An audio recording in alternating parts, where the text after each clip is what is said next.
you for hosting this really interesting panel. And Shamik, it's so heartening to see how IT is enabling farmers, especially children, teaching their parents how to use technology. That is really something. I also really like Suniti's view on the mammoth modernization on the railway system. And this is really a genuine case of technology being an enabler for good, and the advice for the new generation on what they need to focus on.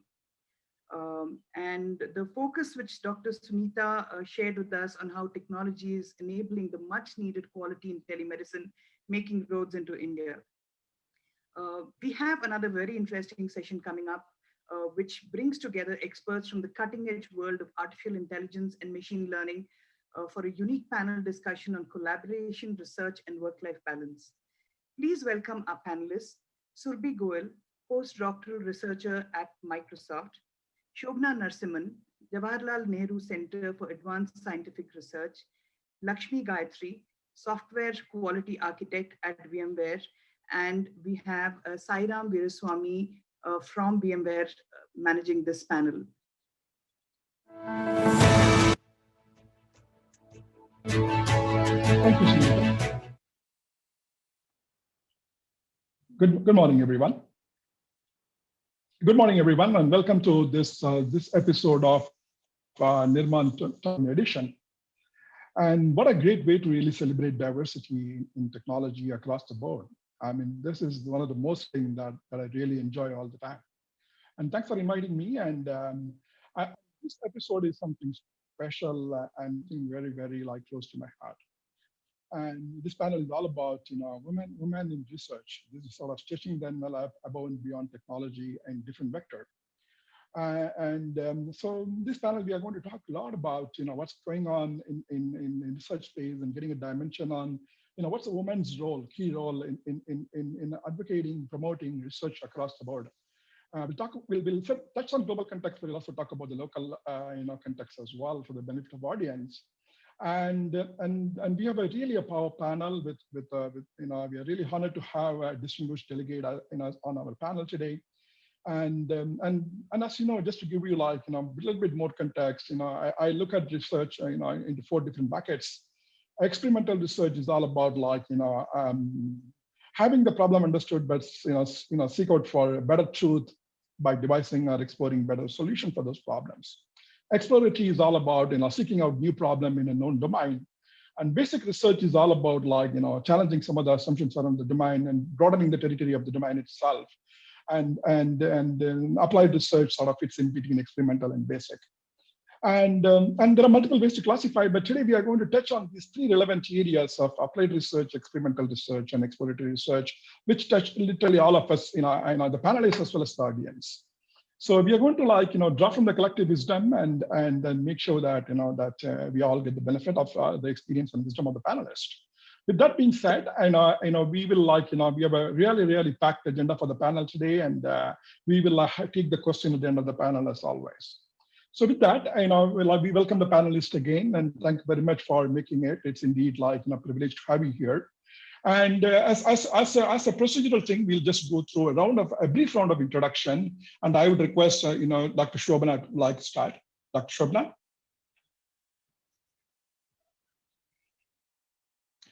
Dr. Shobna, we can't hear you. Can you please unmute? Hello, I'm Shobna Narasimhan. I'm a professor in theoretical sciences at the Jawaharlal Nehru Center for Advanced Scientific Research. And I will say more about what I work on when I talk more. Thank you. Surbhi? Hi, thank you for the invitation to the panel. I'm Surbhi Goel. I'm a postdoctoral researcher at Microsoft Research in New York. And I'm currently in New York and speaking from there. And I just finished my PhD in theoretical machine learning in the summer, and I've started as a postdoctoral researcher. Welcome to the panel. Thank you. Lakshmi? Hi, I'm Lakshmi Gayatri. I'm a software quality architect with VMware. Welcome, Lakshmi. Thank you for joining the panel. Really appreciate your time. So that being said, as you can see, that there's a unique composition of the panel, and there's the brilliance of Nirman, So with that, I think we'll start with Dr. Shobna. Could you, Dr. Shobana, could you please, tell us about, how did you get into this applied research and what do you do in the applied research and what are your motivations? Okay, so I'm a materials scientist. I work in the area of computational nanoscience. So what I do is I design novel nanomaterials on the computer that are tailored to have particular properties for certain applications. For example, I design nanomagnets or nanocatalysts. I also collaborate with experimental scientists, both in industry and in academia, who make these materials. And this is an area which I find is both intellectually stimulating and useful to society. How did I get into it? I did not start out as an applied scientist. My early training is in physics, and I initially planned to work in either theoretical particle physics or theoretical astrophysics. And these are both very fascinating fields, but they don't have much in the way of practical applications. And I started out with this ideal that I wanted to work in something that's, as pure and as abstract as possible. And this is an attitude which I think was very common in India when I was a student, and it's still there to some extent. And in those days, I really didn't worry about whether what I was doing was, useful or not. But from the time I started my PhD to now, the nature of the research I've been doing has slowly evolved, and it has grown more and more applied. I went from doing theoretical condensed matter physics to surface science to nanoscience to sort of material science. It wasn't very difficult to make this transition because the techniques and the methodology I used, the expertise I used has remained the same. But what I apply it to has changed. The problems I use it for is different. Why did I choose to make this transition? There were two reasons, really. First of all, when I was a student, when I was doing my PhD, I felt there was a certain arrogance in the field of particle physics, which I found a little off-putting. And the second was I really began to worry about whether what I was doing was useful to society, and especially coming from a developing country like India, I began to feel that it was quite important that I work on something that had fairly immediate, concrete applications and benefits to society, and that's why I made this change. I think, so what I do is material science, and I think it's really important. Now, this may seem a little over the top, but new materials, they really are a measure of human progress, so much so that we define the various eras of human development, this development of civilizations by the materials they used. We talk about the Stone Age, the Iron Age, the Copper Age, the Bronze Age, etc. So right now, what stage is our civilization is, we urgently need new materials that are environmentally friendly, but that can be used to solve pressing technological problems like generating or storing hydrogen, making spintronic materials for devices, or maybe making materials for quantum computing, that kind of thing. And earlier, these materials, when you needed them for an application, they were found either by accident or by trial and error. And nowadays, there's this worldwide program to develop these materials by what's called rational design. And I like the feeling I'm a part of this. So to summarize, what I do is largely basic science, but it's strongly motivated by applications. And I collaborate with industry also sometimes to do this. Phenomenal, Dr. Shobana. Really, really inspiring indeed. I see you as a national pride because the kind of impact this could cause, the outcome of this applied research could cause is really, really phenomenal across all the vectors, right from health science to space to agriculture. Phenomenal. Yeah. Indeed, really proud to really have this opportunity. Great. Thanks for sharing that. We'll come back to you. I have a few more questions on what you said. Let's move on to Dr. Shrabi. What has been your experience in driving this, experimental or exploratory theoretical research, and what's been your motivation to get into the research? Yeah, so my journey has just started with research. So I did my undergrad in India, and in my undergrad experience, I got some exposure to research, and I got to do some projects. And I was always interested in like the mathematical understanding of things, which really motivated me to question what was happening and what technology was happening and what the world was moving towards. And very early in my PhD, the outburst of machine learning models, deep learning had just started. So in 2012, I think finally somebody had figured out how to use all the compute available to finally make these neural network models work, even though these neural network models were actually in passion even in the 1980s and 1990s, but because of the lack of compute and data, they weren't very successful then. And the whole research community was kind of baffled by the success of these models, and they didn't understand fundamentally why and how they work. And this was a really pressing question. So when I started my PhD, this question really nagged at me because I was very, I really wanted mathematical rigor or some understanding of how these models actually work. Because if you don't understand why these models work, then it's very hard to find out why they don't work and how they can be improved. And this was one field where practical research was driving way ahead of theoretical research. So that's what got me really interested in these questions. And I've tried to answer some of these questions during my PhD, but it's been very challenging, and these things are still very far from the reach, and which keeps motivating me and driving me to work towards this. And the benefit, I guess, with this field in machine learning is that the boundary between industry and academia has become very thin. And there's a huge influx of research, both from industry and academia, which competes with each other and collaborates with each other. So this gives another motivation of like, as Shobna ma'am said, that, you want your research to have impact, and it feels like this is at the surface of where you can actually lead to impact. And I'm still learning to transition into taking my theoretical sort of basic research science to make applied impact. So I'm really excited about the potential that these fields have and the potential of collaboration with everybody across industry as well. Fantastic. I mean, I'm really thrilled to see, young researchers like you with so much influence and passion, trying to make the needle move, to have the industry and academy like a long-standing problem to really converge quickly to deliver the benefits. Phenomenal. I remember my days, my discussion with the professors at TIFR as part of my project, talking about neural network. And at the time we were talking about like fuzzy logic. So it's very, very interesting in early stage. Great. I'll come back to you. I have a lot of questions. I mean, a lot of audience are very excited about the area as well.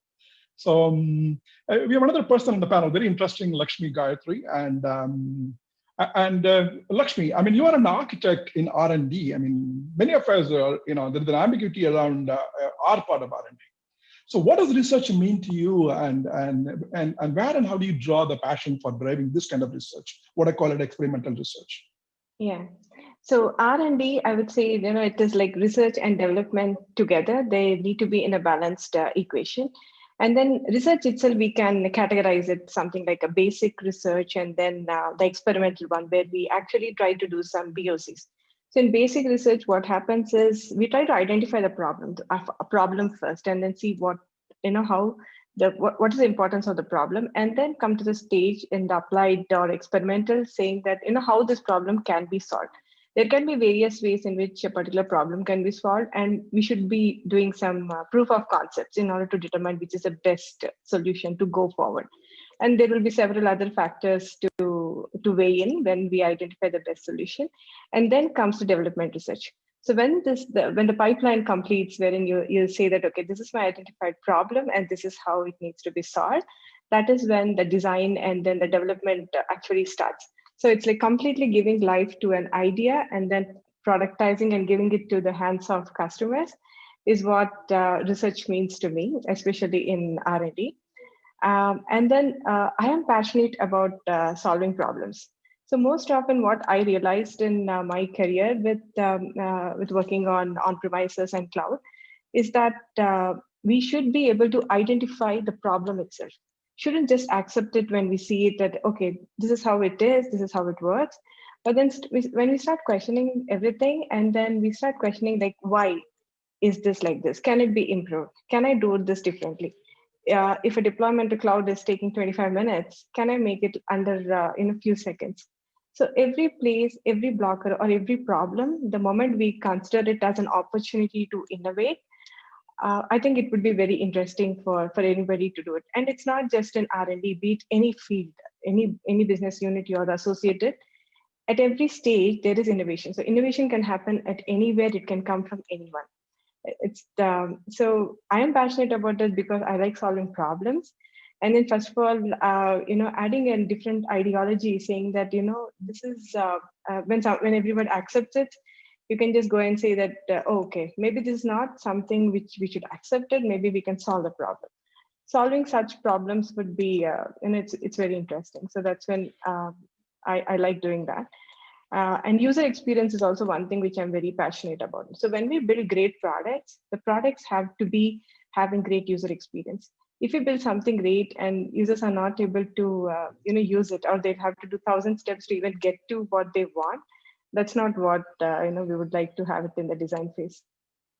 Absolutely, I think this is really phenomenal. I mean, I really love the way of you tying this to the innovation and monetizing. And also, like, another important thing that I sort of heard today from you is being a lot more pragmatic by challenging the assumption instead of accepting the problem on its face value. That's an important attribute or the quality that I see of being a researcher in R&D. Phenomenal, right? And that automatically leads to you exploring multiple solutions and then converging quickly by doing trade-off analysis and then anchoring a solution that's pragmatic that you can execute. Fantastic way to put the R part in R&D. Excellent. So I think we really shift the gears and move on to the more about your current role as a researcher to give the audience a perspective on the challenges that you have, so that the audience can get a feel for what is really research involved. So we'll start with Dr. Shobhana. So given the breadth of opportunity and depth of expertise that's needed, or the research focus that's needed in your space, in the applied research space, how do you go about identifying the research problem? And how do you bound it? Yeah, so that's a very interesting and important question you've asked me. And I think it's really a crucial point in research, because when people talk about research, they tend to think that the really hard part is, you work day and night for hours and hours for years, sometimes trying to crack a problem. But I think the really crucial part is asking the right question. And if you see any work that has really been transformative, you'll see that the scientists there have been very clever about asking the right question. So how do you do it? Because I'm a theoretical scientist, a computational scientist, for me, it can happen in two ways. Either an experimentalist or an experimental group can come to me with some puzzle that they have found. They have measured something which they don't understand, they can't explain. And then it's very clearly defined the problem. They have a puzzle, I have to solve it. So the parameters are very clear. What is much more hard to describe is when the problem is identified by me or by my group. Then it's a much more sort of non-linear process, we read up the literature, we look for things that seem interesting, appealing, and then to use computer language, there's a lot of background processing that goes on. You're not necessarily consciously thinking about it all the time. You bounce off ideas with your group, with your colleagues, you listen to talks, you do various things, and then at some point the question pops up almost fully formed, and maybe you need to clarify it. And what makes the whole thing so difficult is that you have to find a balance between two things. The question must be important enough that the answer to it is really worth knowing, because the way science is structured, it's not enough. I'm talking from the perspective of someone who's in academia, okay? So it's not enough that I care about knowing the answer. A significant portion of the scientific community should also care about the answer as well. But at the same time, I have to break the question up into maybe a little part that is not too hard to answer. It may be hard, but not so hard that I have no hope of answering it with the resources available to me. And that's the really tricky part, breaking off that little part. So I talk to my students, my postdoc collaborators, and we bounce ideas around. And slowly the ideas crystallize. Most of the time in science, it's very tempting to say, I'm going to do this problem because I know how to solve it. And you have to resist that temptation often, because if you do that, then you just do what's called incremental science. And if you only do incremental science, then you can get maybe a lot of papers, but you're not going to achieve earth-shaking breakthroughs. So incremental science is also important, but you also have to keep in mind that you want to do these big high impact things, work high impact work that will maybe result in a paradigm shift. I mean, not everybody can do something that results in a paradigm shift, but you should always attempt it.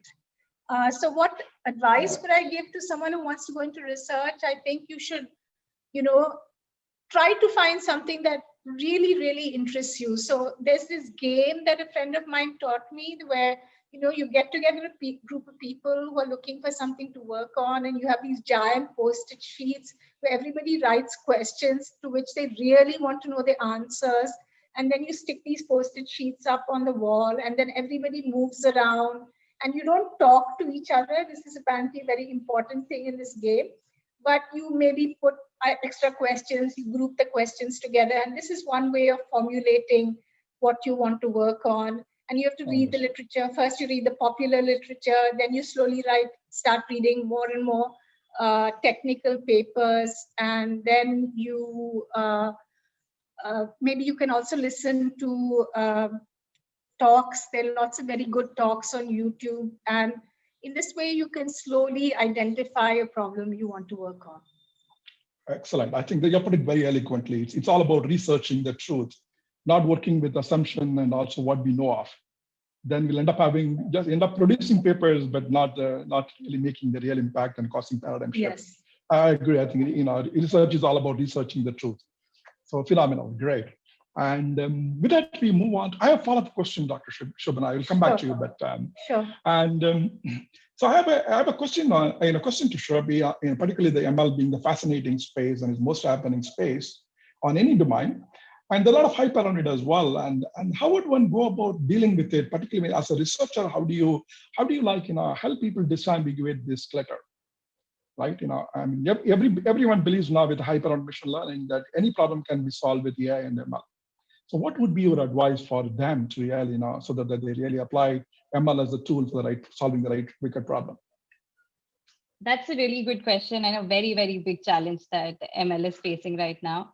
As you all know, because ML has become so popular, it's got a lot of media attention and a lot of marketing is done on the hype of the word artificial intelligence and machine learning. And this has made, on one hand, it's given access to a lot of people to join the field, but it's also created a lot more noise in the field around, which makes it very hard, like you said, to figure out, what is important research, what is not important research, what is incremental research, which ideas are worth pursuing, what ideas will actually make impact. And it is extremely challenging. And I mean, to my solution to deal with the hype is to tell everybody to invest some time in understanding the basics of why machine learning models work.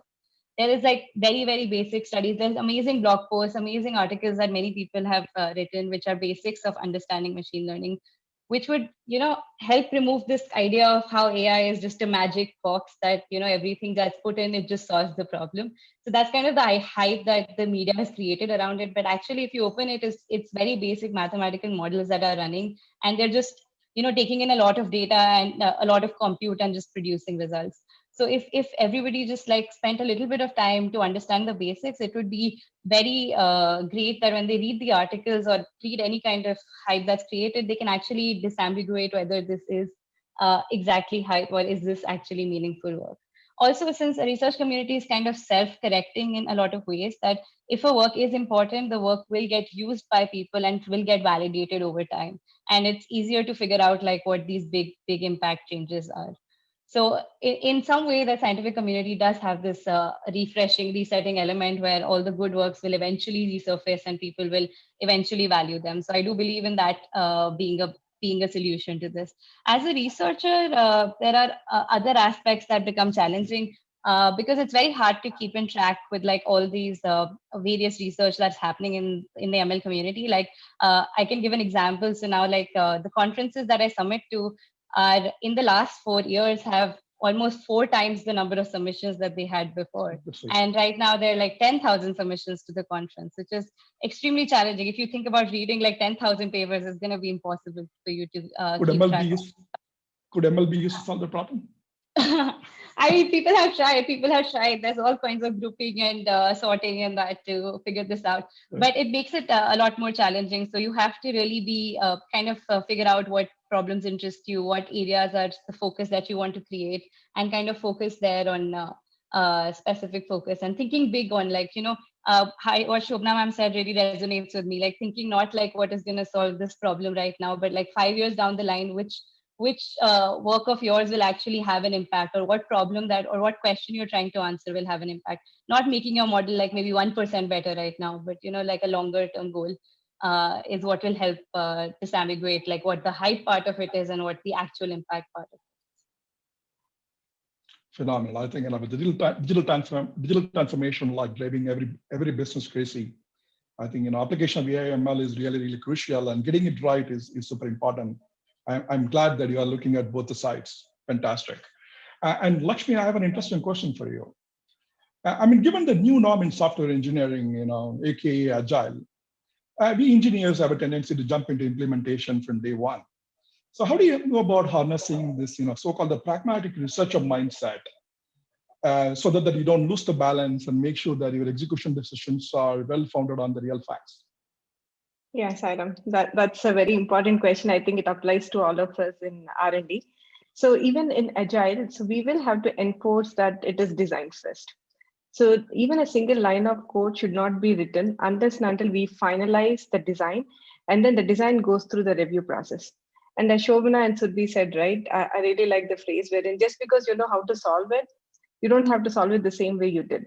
So that's when we do this research, the designs, and then when these are built on well-known facts. These well-known facts are again the proof of concepts, what we build, and then we have definitive results saying that with this model, this is the output of what we have achieved, this is the throughput, and then we analyze such different models.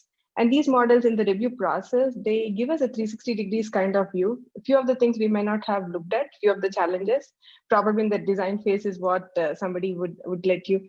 Maybe a simple example saying that, maybe we have written a very great algorithm that works only on a specialized GPU hardware.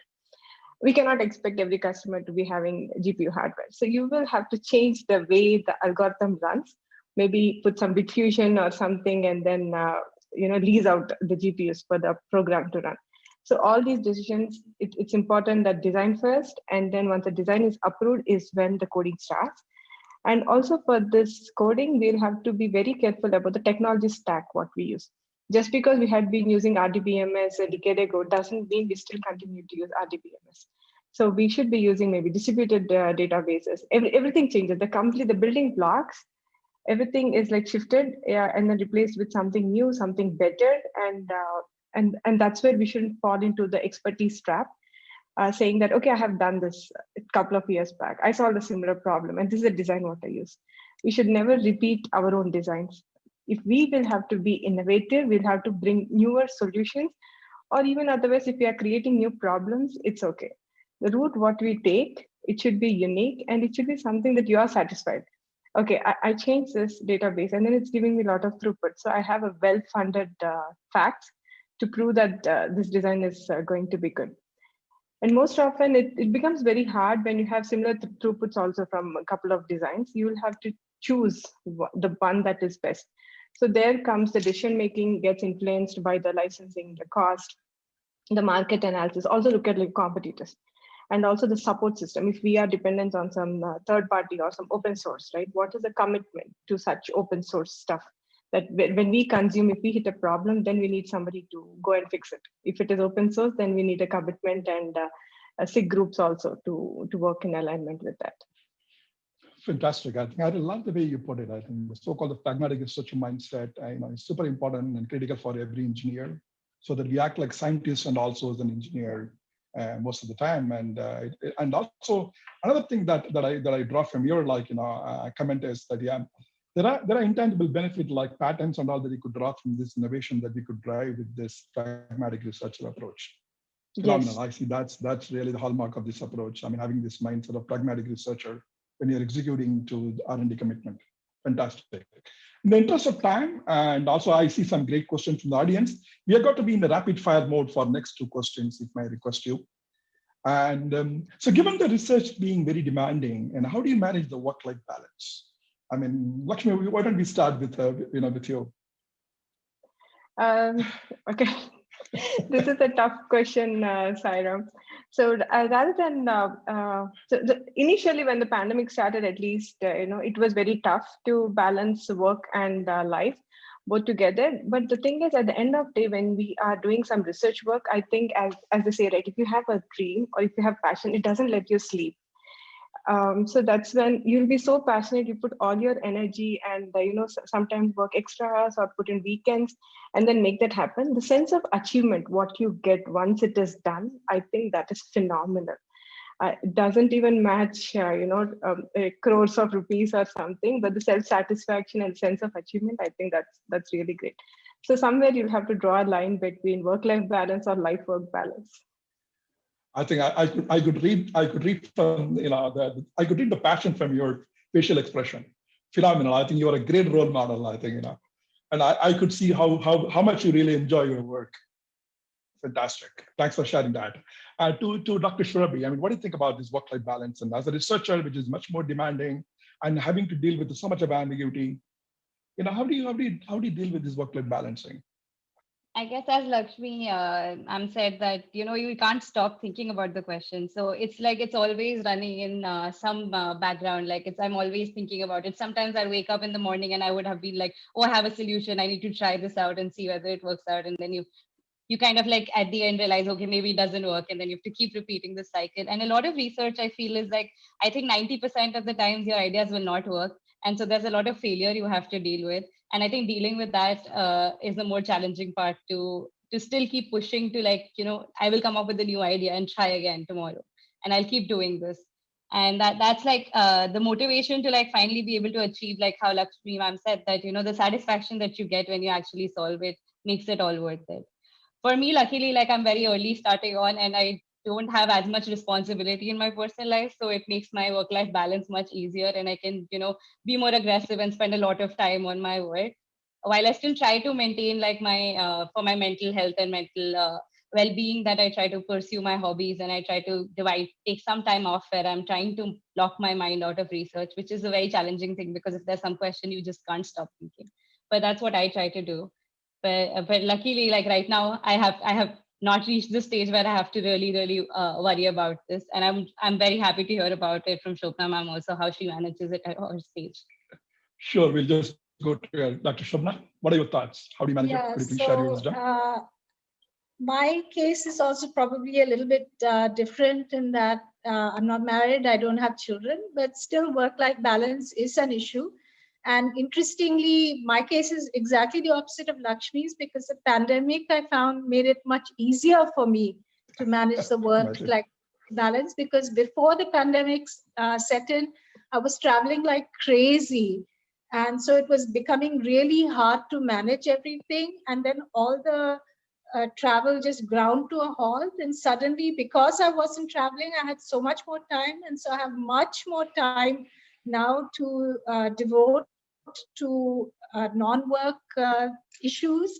And I'm liking that so much that it has really made me question my priorities. And I hope that when the pandemic goes away, I won't go back to that crazy lifestyle I had. But the other thing that happened, which is interesting during this pandemic, is I spent a lot of time talking to all my current as well as previous group members, that is people who were students, postdocs, etc. with me. And I realized this work-life balance is a real problem for women especially. So, my former female postdocs and students who have young children, etc., they're all really struggling with it. I don't have a magic solution to this, but what we did was we've set up this thing that once a month, all the women who were ever in my group, we all have a Zoom meeting and we just talk about this issue and we all exchange stories and things. And at least it makes us realize that people are not alone in struggling with this. And maybe we have little tips for each other about how to manage things, how to juggle work and life. Thank you. Thank you very much. That's very insightful. But I have a follow-up question, a very small, follow-up question but it's also important for us in the audience.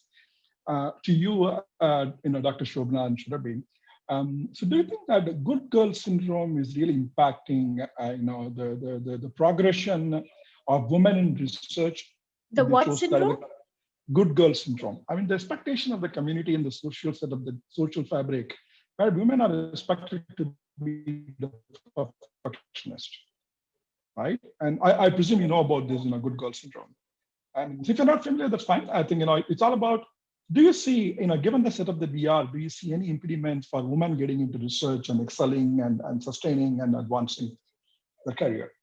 Okay, shall I go first? Have you observed any challenges and barriers? Yeah, I do feel, I've been in the field for a long time now, and I do a lot of work to promote women in science, and I conduct workshops for women in science, etc.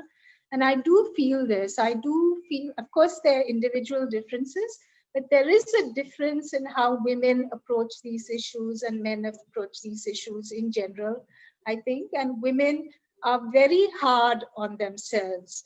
They really expect to be the perfect full-time scientist and the perfect full-time wife and mother. And you can't, it's just impossible to be two things full-time. And they are really, really hard on themselves. There's also a real problem with this other syndrome, which is the imposter syndrome, which I guess people know about. And so I think women have a lot of problems with self-confidence, and they're diffident about pushing themselves forward. They're not convinced that they're really good, etc. So yeah, there are various issues, I think, that hinder women's advancement in science and in research. Thank you. Thank you, Doctor.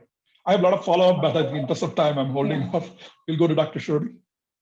Yeah, so Shobana actually answered whatever I was going to think about, which was the imposter syndrome is something that I see in my peers, and I have experienced myself too, that we somehow believe that we are not good enough, or we are not capable enough of doing what we are and where we are. And we forget to see how other people perceive us. Actually, they don't have that bias against us the way we build it up in ourselves. And there is also a big problem of lack of community. So I went to undergrad where I was one of 4 women in out of 90 in my class. In my grad school, I was one among one theory female among 30 or 40 other male students. So the kind of network, it's hard to have the support group that, that people are going through the same problem. So this really helped me in my PhD. And I try to create this for other people around me, which is similar to what Shobana ma'am said, that, this group of women who just come together and discuss whatever issues they have and try to, help each other out, and just have the space where they're comfortable sharing all their negative feelings, positive feelings. It's just a safe space where they can talk about everything. And this helps them realize that, they're not alone, and there is a support circle that'll always be there for them, irrespective of whatever happens. And even outside of women, it's very important for having male allies that are also very supportive of this. So I have a really strong group of male allies who help me deal with all the issues that I face as a woman, because it's too much tax for me to always stand up for myself. And it's always very helpful to have allies from the male side that can actually assist me. And I think I would really encourage everybody to, every male person to try to be an ally to their women co-workers. Absolutely. I mean, you're touching on great points. Phenomenal. I think this panel is so exciting that, that it sort of focuses a lot of interesting, thoughts and ideas that we should have another panel. Maybe we'll plan for next Nirman or another woman, another DNA event. And so I think now in the interest of time, we'll go to audience question and then come back to the closing question. So could somebody on the backstage help us with the question? Because I can't get it on my screen. It's better that one of you could read out those questions. Maybe we have time for 3 questions max. Yeah, hi Sairam. So the first question is, first question is, for working women, what are the various research related programs which anyone can opt for, if you can put some highlight on it?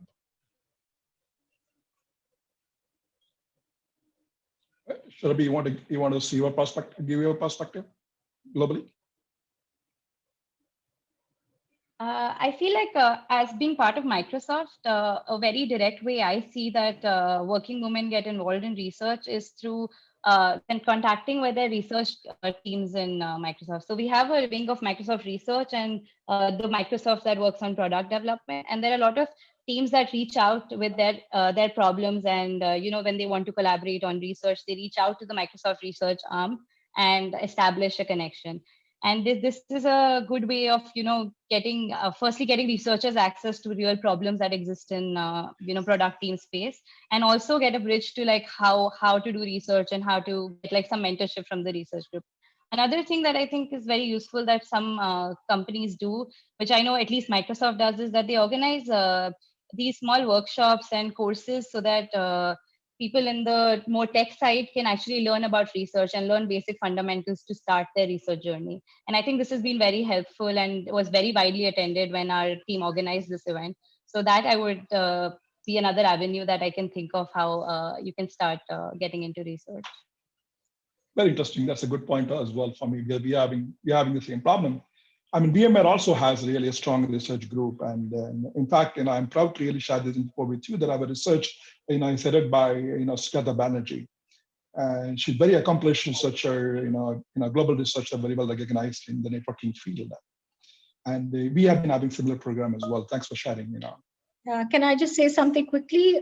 Please, yeah, you can also collaborate with people in academia, and you shouldn't be diffident about doing it, because most academics really, really want to collaborate with people in industry, because we're always really looking for problems to work on, real world problems to work on. And we would be very happy if someone from industry approached us and said, can we work on something together? And so just, send an email, try to set up a meeting, maybe an online meeting these times. And if you initially don't get a response, don't be discouraged, just persist. It doesn't mean that we're not interested. It probably just means we're extremely disorganized and not very as professional as you are in the corporate world. Thank you. Thank you. Really nice of you for offering that help. Audience would get the real benefit if we could. And shall we go to the next question? Yeah, thank you. Thanks for the question. So I think the next question is basically for LG. Given your long career, switching technologies is very common. How did you find your passion in it is? Okay, thanks, Kanika. So one thing which I always tell myself is what got me here is not going to get me there. So with even when Kubernetes started, it just started with Docker. It just started with a single container kind of work. And then it went on to the orchestration, then Kubernetes, and then a lot more. Now microservices, cloud native applications we are looking at. So I think every time as R&D engineers, we'll have to keep our eye on like 10,000 feet view, and then keep knowing like where the market is going. At any point of time, if you're surprised with the market trend, that it means, the learning phase got missed out.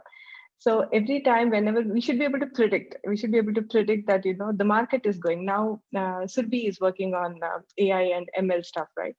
And Shobana madam is working on applied materials. So all these, they converge somewhere. So we should be able to have that insights saying that, this is where it is going to go. And then you catch the wind. Just because you have established your expertise at, in X field or Y field, you don't have to stick to it. So that's when in long careers, as you said, it's very often that we keep switching our domain expertise, keep switching the programming languages, the stack what we have used. And even I moved from completely, I was on premises, the kind of product, and then it went on to cloud, and then it is hybrid, then it is multi-cloud. So there's no end to it. So you'll have to keep going with the wind. One last question. Thank you. Thank you very much, LG. Yeah, one last question. So I think the one big question which everyone has is how to overcome the guilt of missing career opportunities by putting personal life first. So I think this is one of the questions from the audience as well. Can I start on that? Yes, but this is really super fire round. Yeah. Each one of them has 30 seconds. Yeah, so I think even the word guilt, whatever, it gets associated with what do you want to do. If career first, then you don't have to be guiltful about it. If it's family first, then there's no guilt around it. So choosing what is best for you at that particular point of time is the key. So no guilt. Surabhi and Dr. Shobana? Yeah, I think it goes back to what you were saying about this good girl syndrome. If you have that, then you're going to feel guilty all the time, no matter what you choose. And you just have to be realistic and realize that there are no wrong decisions. And whatever priorities you make, whatever you choose to prioritize, it's fine. Thank you. Surabhi, you want to spend 10 minutes, 10 seconds on this? Yeah, sure. I always believe that, when you look back, it seems like with all the information that you now have, you start questioning what decision you made then. But at that time, you did think about all this, and this was the thing that you wanted to do, and this was a decision you made with all the knowledge you have. So I think you should respect the person you were then and admire the fact that you made that decision, and not treat that as a thing that you did. You missed out an opportunity. You might have gained so much more that you're not considering right now, and maybe 10 years later, you'll consider that again. So I think just don't have regrets and just support yourself that what you did was the right thing to do. Yeah, putting facts on paper also helps. Something like a SWOT analysis, what you have, strength, weakness, opportunities, threats, put it on a paper, and then the decision is right. Fantastic. Fantastic. Thank you very much. I mean, that takes us really the end of this panel session. And my apologies that in the interest of time, I got to cut short this panel a bit, but I had a lot of things that I wanted to ask you. So with that, we come to the end, and I once again really enjoy talking to all of you. Great takeaways from each one of you, like bringing different perspectives, exploratory research with a lot of theoretical, research focus and experimental research, touching on R&D and making an impact on the top line and bottom line. Phenomenal perspective, and we will have the other questions really directed to you, and if you could share your perspective. We would like to echo it back to the audience for their interest and benefit. So with that, once again, it's really, really great to have had this opportunity to really moderate this power panel with the distinguished and accomplished delegates like you. It's indeed a proudful moment for me. And I wish you all the best and going forward. And thank you very much for your time and the opportunity. Thank you very much. Thank you. Have a wonderful day. Thank you so much. Thank you so much. Thank you.